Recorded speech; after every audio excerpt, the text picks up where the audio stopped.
Good afternoon, everybody. May I welcome all of you to this workshop on Rangsit University iPad project. It's going to be an integrated, innovative technology in teaching health science in Thailand from now on. I think we all know that right now we are in the age of mobile technology revolution. The technology is impacting us in every modality of our life. In education, we are well aware that classroom in university around the world and even in primary school are using mobile technology to enhance the learning of students.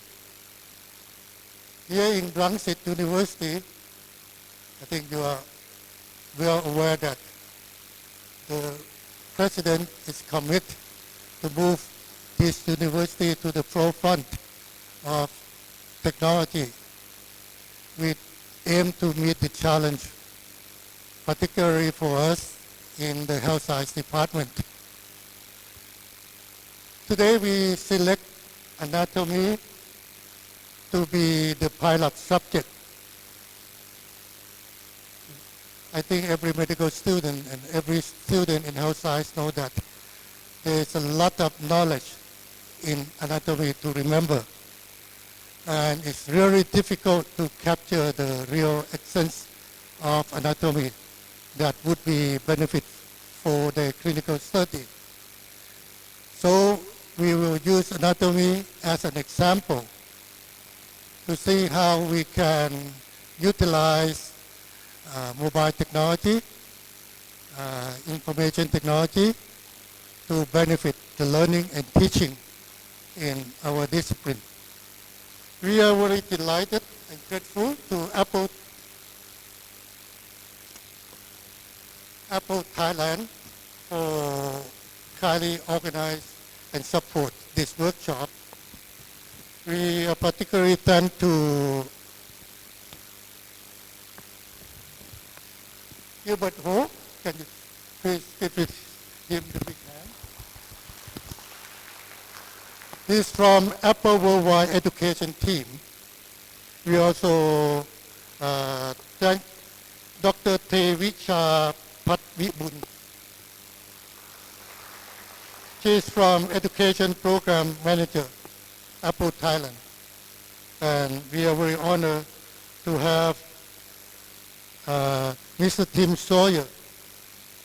So if there's anybody, I'll try to speak loud so that you can all hear, and I'll try to speak slowly because I know that there's a bit of a language barrier here. But please raise your hands if you have any questions. Tim and I are happy to help out and answer any questions that you might have. So thank you for coming along to this workshop and this presentation in session 1 of this workshop, introducing you to the iPad and how Tim and I have used it in health sciences in Australia, and how you guys might also use the product here at Rangsit University. So I thought I would start off firstly by saying hello and welcome to this session, but seeing as though we're in Thailand, maybe I should replace hello with, I forget how to say it. Oh, how do I say hello in Thailand? Sawati. Sawati? So Sawati, and thank you for coming along, and apologies if I've not said hello properly in Thailand. And obviously a very big thank you for inviting us here to run this workshop and to speak to you today. It's a real honour to be here. Both Tim and I have never been to Thailand before, so we're really enjoying what we're seeing, and we look forward to having a really lovely week here with you. So this session here is basically going to be an introduction session. So Tim and I will introduce ourselves a little bit. We will give you a bit of background about who we are and where we're from. And we will also then talk to you about some of the ways that we've used iPads in our courses over the past few years. So that will be session 1, which is the welcome session. Session 2, which we may or may not run this afternoon. Some of it we might run this afternoon, some of it we might run tomorrow, will be a basic guide to the iPad. So this will be an especially important presentation for those of you who aren't familiar with the device, who haven't really used it. So we can give you the basics. Those of you who have used the device, you might still find it useful because we will run through some advanced things as well, like how to use the device in a wireless way to give a presentation like this and some other things. So we're not quite sure if we're going to run that this afternoon or tomorrow morning. We'll probably have a little bit in both sessions. So that's a guide to the iPad, and that will be session 2. Session 3, which will happen tomorrow, will be a review of some really popular medical apps. So Tim and I will be discussing maybe 10, 15 different medical apps that we have some experience using, or that are really popular apps that a lot of medical educators use at their universities. We actually have a bank of iPads here that Apple have kindly brought, and the iPads are actually preloaded with many of the apps that we will be talking about. So this session 3 will be a really hands-on session. You will have plenty of time to actually play around with the various apps that we're going to be talking about.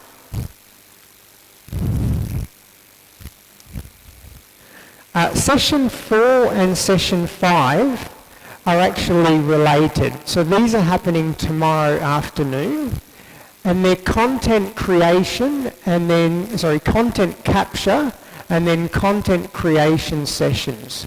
So we will help explain how you can actually capture content on the iPad and how you can use that captured content to create engaging learning materials for your students.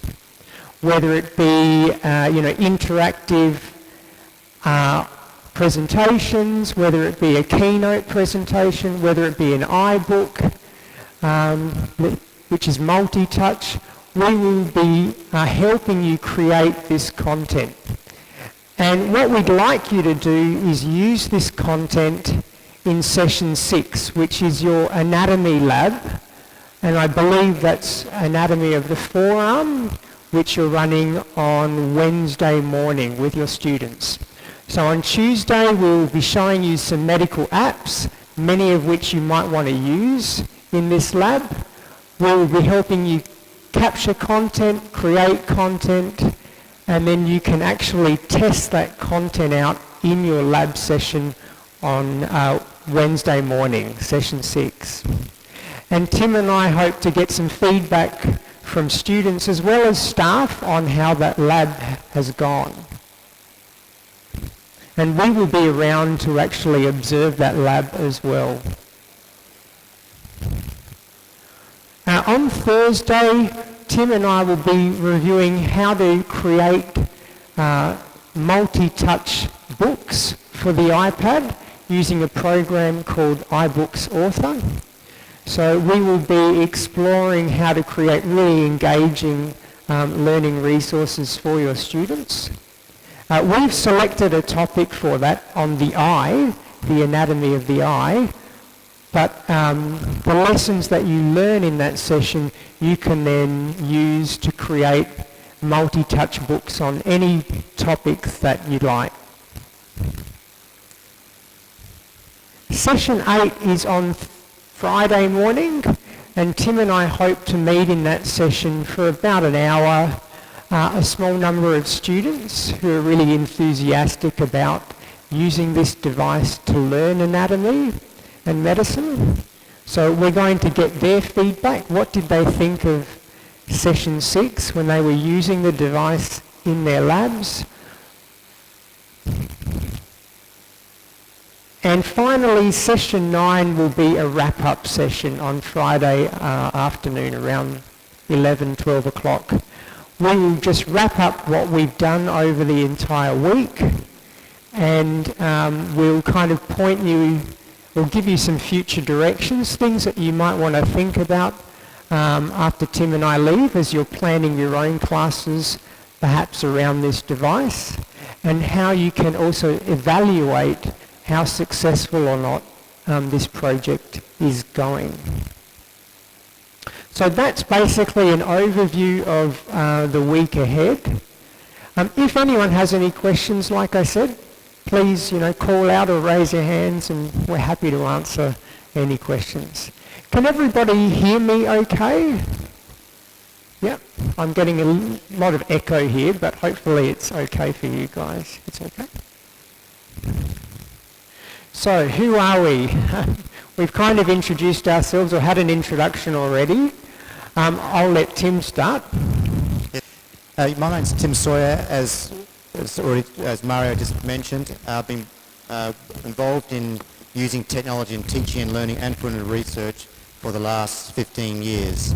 So at the moment, I'm very much involved in using the iPad with my first year students. I've got a large cohort of first year students in health sciences, and so we use the iPad for various apps, but also our tutors and our academics involved in that course have also been using that technology. Okay, thanks. Okay, and as you know, my name's Mario. I'm from the School of Medical Sciences, which is one of the 6 schools in the Faculty of Health Sciences at the University of Adelaide. Both our contact details are there.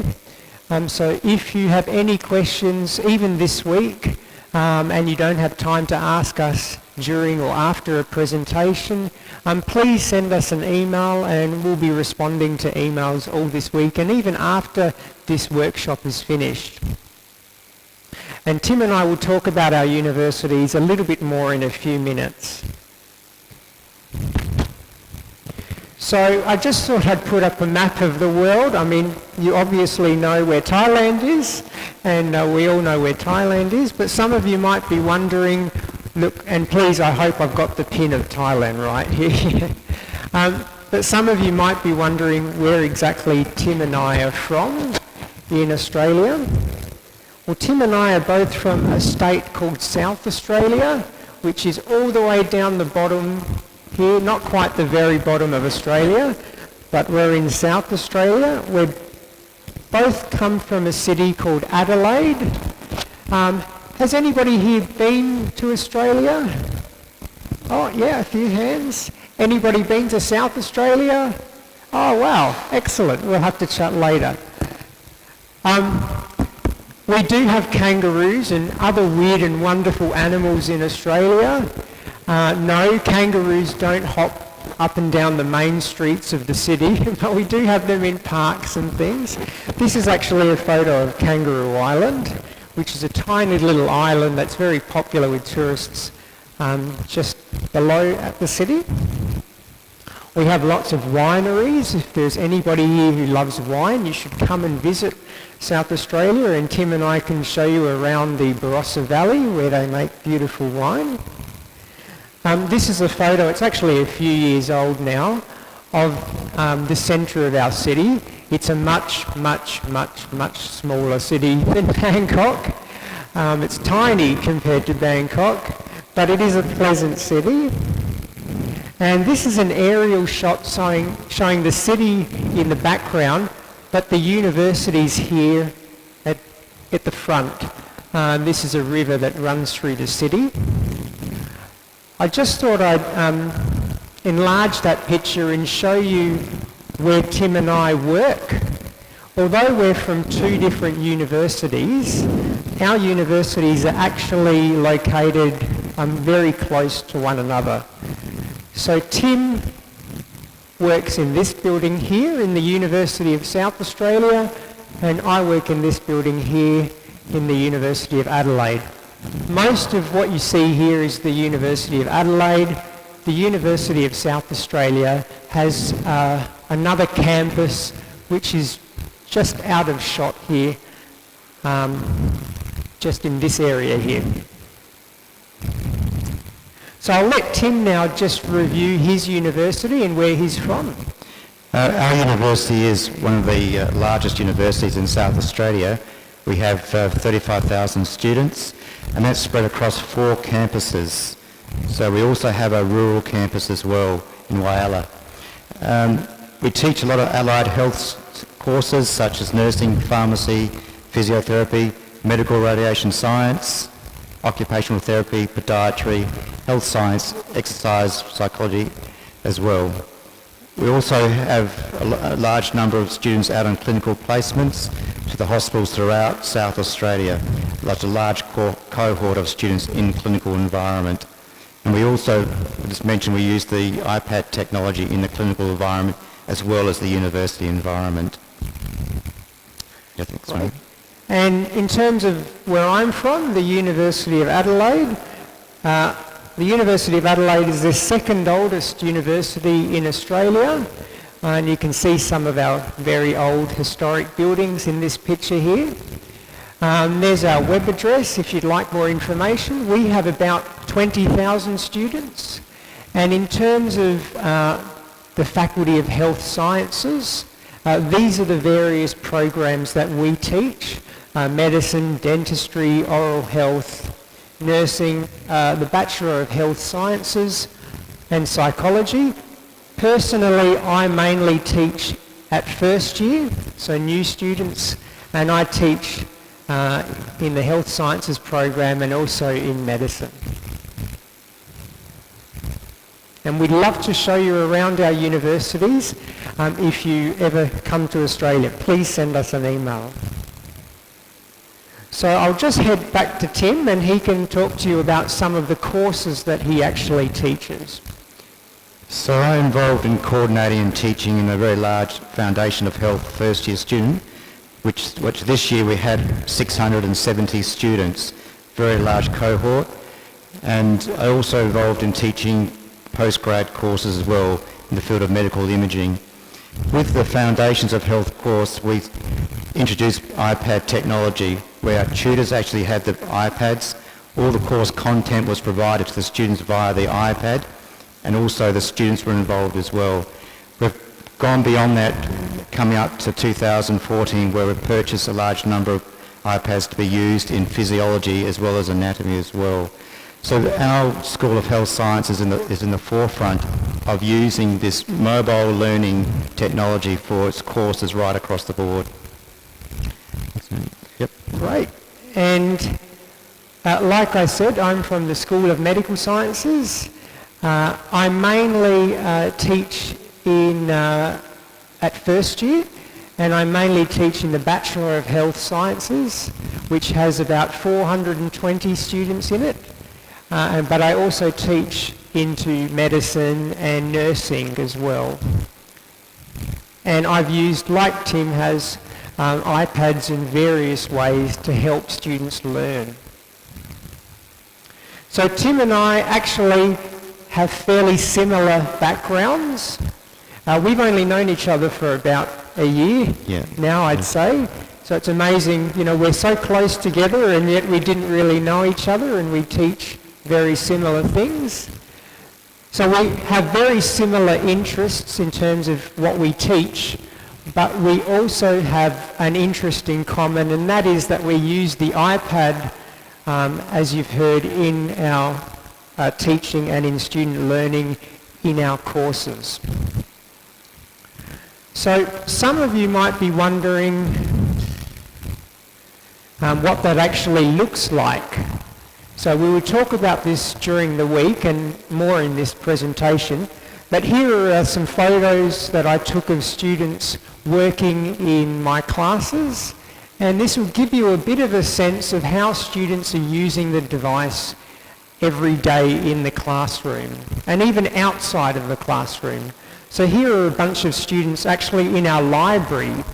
So I took a photo of them. I was wandering through the library, and these are actually my students, and I noticed that they were accessing medical apps, an anatomy app here. And this student is accessing an iBook that I created with some 3D models in it. And we obviously also have a student accessing their learning materials on a traditional Mac laptop. These are photos that I took of students working in one of my tutorial sessions. So I don't know if you have tutorials here, just small group learning activities. And I took this photo because it was quite interesting how many students actually had the device in front of them. So once you start using the device every day, you start creating learning materials for the device, it's amazing how many students will actually start bringing the device to class and actually using it in class. This is a group of students who are actually using an iPad in our anatomy laboratory, so the equivalent to this laboratory and the one you've got next door, I believe. And these students are looking at a virtual body app to help them understand the location of various organs in the body and to help them trace and track the flow of blood vessels and nerves. And the students really like that, and we will be showing you these apps later and you'll be playing around with them on your own iPad soon. And here are some medical students actually using the iPad in a kind of a clinical setting and a mock-up. There's a mannequin here, a dummy, and these students are using a blood pressure app to help record and track and diagnose the problem with this particular, that revolves around this particular case. Tim and I are both Apple Distinguished Educators. So earlier this year we were kind of recognised by Apple for the way we're using these devices in our classroom. And the Apple Distinguished Educator, or ADE program, is a worldwide program that, you know, those of you who are using the device should actually apply to join, because you meet some great people and it's an amazing community to get inspiration and help if you need it. So why did Tim and I select the iPad? You know, why have we been using this device? Well, there's a lot of reasons. When we think about our students, there are a number of things that kind of come to mind. I know when I chat with my students, and they're mainly first-year students, many of them are overwhelmed. There's lots of information out there. And we expect students, if they're learning, you know, health sciences and medicine, to learn a lot of information. You know, the human body is a very complex thing. There's lots that students need to learn and remember. But sometimes it can be a bit overwhelming for them. I know that a lot of my students will only study to the test, meaning they will only learn what they think they need to learn to pass a test. You know, even though most of what we say in class is important, many of them will just study to the test. I don't know what attendance is like at this university, whether it's compulsory. Is it compulsory to attend a lecture here? Yes? Okay. At the University of Adelaide, lecture attendance is not compulsory. It's optional. Attendance at a lab, like this room, is compulsory, and attendance at a tutorial session is compulsory, but lectures aren't compulsory. Lectures are recorded, so much like this presentation is being recorded, All lectures are recorded and they're put on the internet and students can view them and download them whenever they like. So in my class and in a lot of classes, we've had a problem with students not attending. You know, they're overloaded with information. They only study what they need to and they often don't show up. But having said all of that, I also know when I chat to students that they do want content. They're looking for content, but they want to be able to learn in a more flexible way. Okay, they don't just want to have to attend a lecture at 10 o'clock on Monday morning in this particular room. Sometimes they can't, sometimes they're working, they have other activities.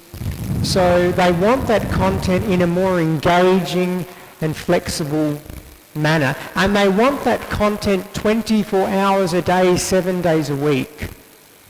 Most of the emails that I get from my students, I notice come in the middle of the night, midnight, 1 a.m., 2 a.m. A lot of students are working at that time on their content. So they want information that's easy to get anywhere, anytime, any day of the week. The other reason why we use the device is medical schools are undergoing a lot of change at the moment around the world. Both of our medical schools are actually being built. We're having new medical schools. But all around the world, medical schools are undergoing a lot of change. Many of them are moving away from traditional didactic lectures where the lecturer stands in front of the class and just speaks for 50 minutes and the students either take notes or listen or they fall asleep. Medical schools in particular are moving away from that. A lot of medical schools, and this school is probably like a lot of medical schools, are looking for interactive, engaging online content that students can access 24 hours a day, 7 days a week. Many medical schools are debating whether they should create their own content or purchase ready-made content. I actually think that we should do a bit of both. If there's great content out there or apps, we should absolutely be using them, but we should also try to create our own learning resources if we can. But whatever we create needs to be really engaging. Otherwise, students just won't interact with it. And the thing that I love about medical schools in particular, compared to every other school or department at a university, is that many medical schools are kind of open to technology. If there's one area that uses technology in a really big way and is always open to change, it's medicine.